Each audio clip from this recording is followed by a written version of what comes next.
We're talking with Kathy Duva of Main Events. You've got this power-punching light heavyweight, Sergey Kovalev, which is why we're here today.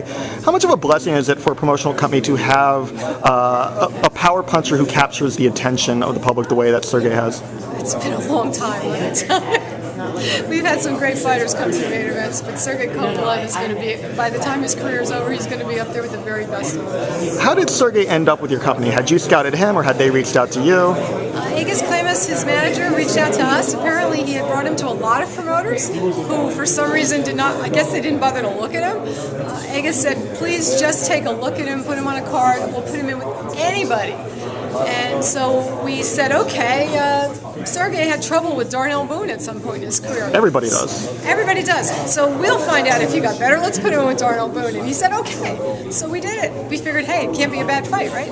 Put the fight on. The fight ended, and I think I was running up the stairs when it was over saying, Aegis, I will have a contract on your desk by Monday morning. Had you watched any footage of him before making that fight? We had seen some things, but it was hard to tell, until he's right there. When he got in the ring that first time, I met him before he got in the ring, obviously. He showed up at the site, he went to the weigh-in, everything was nice, he was polite, he was lovely. When he got in the ring, and he just kind of, they get in the ring, and he turns around, and I got this look in his eyes, and I remember turning to Jolene Mazzone, our matchmaker, and saying, holy, what the heck happened to him? He just had this frightening look in his eyes, and it was, holy crap, what is this going to be? And then he just demolished Darnell Boone, which until that point was not possible. Yeah.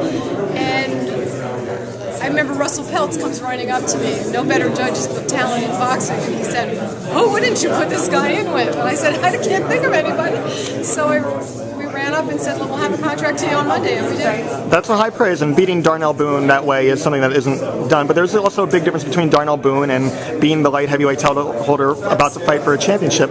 How do you then know or suppose or guess or hope that somebody can go from Darnell Boone to where Sergey has gone to now? That's what our business is based on, taking that leap. When you see that kind of talent, when you see that kind of commitment, when you see that kind of attitude that I'm going to win because there's no other alternative. I've seen that a few times in my life. I saw that in Evander Holyfield's eyes. I saw that in Pernell Whitaker's eyes. I saw that in Lennox Lewis's eyes. I saw that in Arturo Gaddy's eyes. I know it when I see it. I knew what I saw there. It was an easy decision. And so the sky's the limit with Sergey? We're talking here with Kathy Duva of Main Events, talking about Sergey Kovalev. Obviously you want to have the fight made with Adonis Stevenson after the fight with Cedric Agnew. Where does that stand right now? As far as we're concerned, we've agreed to all the terms. I believe they have. So now it's up to him to just follow through and sign the contract. How much concern, if any, is there that things could change now that Stevenson has signed with Al Heyman? I'm not going to worry about things I can't control. If he does, and he decides not to do this fight for some reason, Sergey Kovalev's going to have a great career. He's going to have a great career with HBO, and that is without a doubt going to happen. So I'm very happy with it. I know we're talking about a hypothetical on top of a hypothetical, so I apologize for the question, but if that does happen, if Stevenson doesn't go on, where do you then go to get Kovalev the attention, the demand that you think he deserves? He's going to get that on HBO. And, this fight with Cedric Agnew, that's happening on March 29th on HBO, will be his first main event on HBO. Think about that. Mm-hmm. His undercard fights have outscored most of the fights that have been on HBO last year in ratings. It's his undercard fight that he had in November. In his first main event, I expect that we're going to have a huge audience. Sergey Kovalev is must-see TV. You have to watch. You have to be there.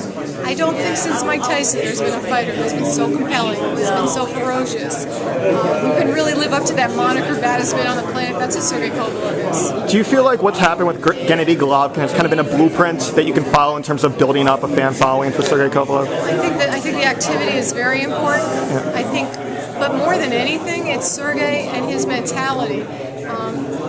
I read a post the other day on the line, and I'm going to steal it because it was fabulous. It said, Gennady Golovkin equals good boy, Sergey Kovalev equals bad boy. That's who Sergey Kovalev is. People are going to follow that. They love it. I know you're waiting on Stevenson's camp to sign the contract, but how long are you willing to wait before moving on to the next step or the next option?